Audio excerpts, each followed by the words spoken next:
Really? Yeah. Well, first, Jeff was just talking all kinds of smack. So, Really? Yeah. That's He said, look, you're part of the group with him on the uniforms thing, and that you were a surprise in that group.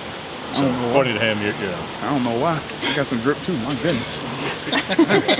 Big people can have drip too. My goodness, Jeff think all the. That's right. I think it was just because the linemen didn't get to wear the special cleats last year. So I took a personal offense to that one. Cause I'm like, for why? And I understand like Kenny was like it's a weight limit. And I'm like, I feel like that was, I don't think the weight limit should stop me from putting on the cleat. Me personally, but. So what are we working on in the new uniforms? Don't give away all the state secrets, but yeah. what can people expect?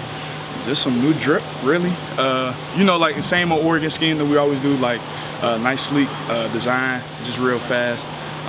But again, like I feel like some of the old colorways that sometimes people might have on Twitter, you might see some stuff in there.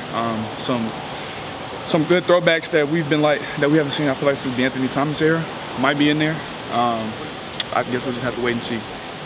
Marcus, obviously a lot of players shared messages this offseason talking about Dan Lanning recommitting this program. Yeah. I mean, what did it mean to you personally, and what was that whole experience like for this group? Yeah. When you get a guy of Coach Lanning's caliber, you obviously know that like a lot of people are going to be pulling and tugging at him for his coaching ability. But for him to just recommit and kind of just be all in, it's kind of a testament to him, his character. I knew I didn't feel a sense of him trying to leave. I just didn't get that sense from him. I knew he wanted to stay here and just continue to build something in Eugene. And he wasn't really necessarily chasing whatever it is that people were, accusing him of chasing. I knew he wanted to build something special in Eugene, and he's already done that in a short time, in 2 years. So in my head, I was like, why not continue? And so he doubled down on his statement. So I'm just happy to continue to have him as a coach.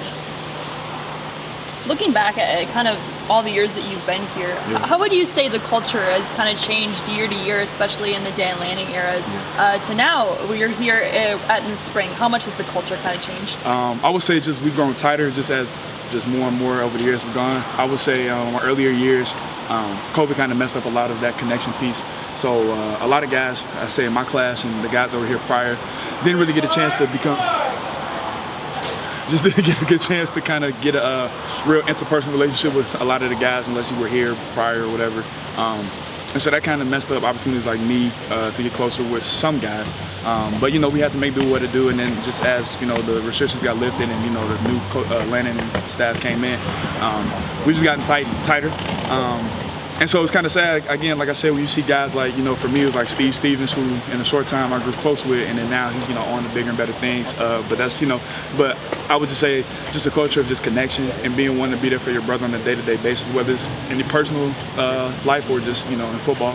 And so that's just the biggest thing, just be that connection piece, I would say.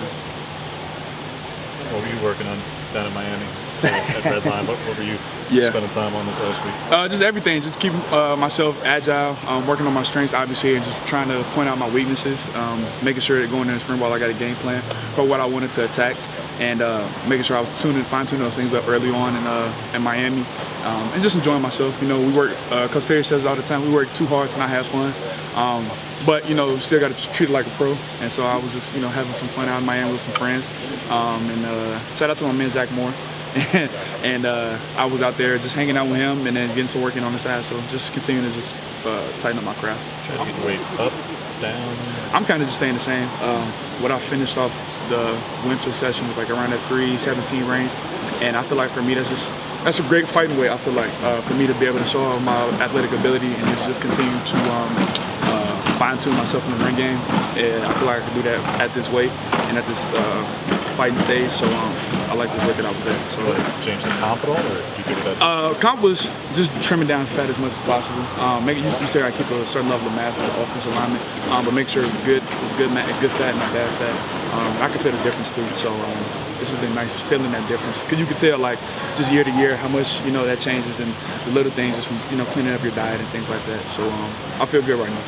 What are some of the specific things you're trying to fine-tune and put on paper next year? Yeah, just continue to show off my athletic ability. I know that's one thing a lot of offensive linemen just do not have, just the athletic ability, being able to just have agile feet, great hands, and just that speed and that quickness. And that's something that I pride myself on. So just continue to put myself in a great fighting shape to be able to show that off week in and week out.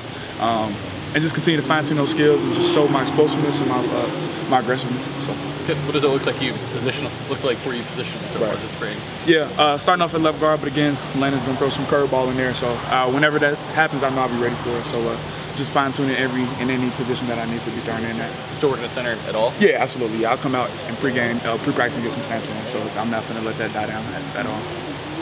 Going back to just tradition, you talked about it kind of when you guys were looking at the jerseys. Coach Lanning said he wanted to consider tradition when picking a new running back coach. Yeah. What role does tradition kind of play for you guys on the team? Are the guys aware of the tradition? Is it something you think about, have conversations about often? Just what role does it play for you and the team? I would just say the tradition is family.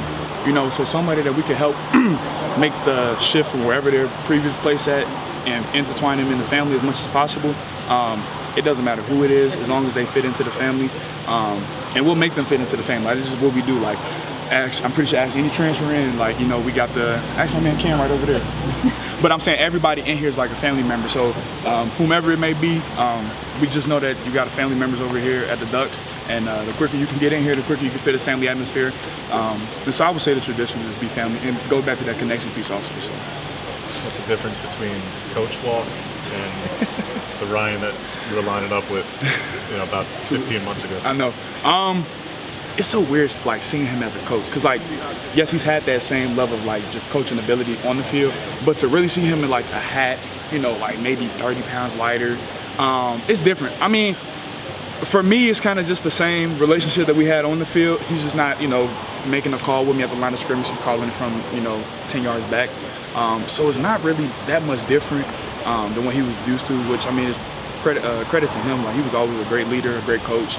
I know he didn't get to shine like a lot of other guys did across that line, but he was a unsung hero that was, like, very vocal, really set the standard for guys like me to come in and just kind of see him and come into that line seamlessly.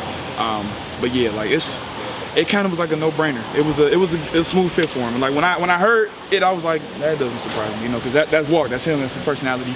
That fits who he is overall. So, yeah. All right, cool. Thank you.